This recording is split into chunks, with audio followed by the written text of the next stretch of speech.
The first time I met Tommy Jackson, he showed up at the trading post on a Harley Davidson motorcycle with a satchel full of turquoise and silver jewelry on the back.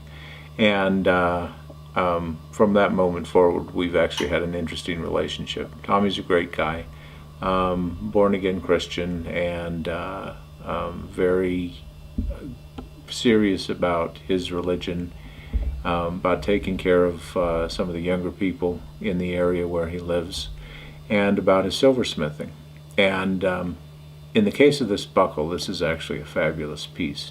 The Morenci turquoise is really nice. Tommy's done a great job with the bezel, and then the stamping here around the stone is just absolutely clean and nice.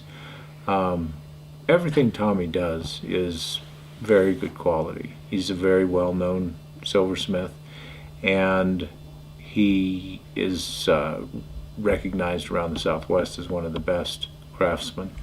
He did a nice job on the back, making his own buckle hitch, and everything, as I said, about this buckle is just perfectly clean and nice and well executed.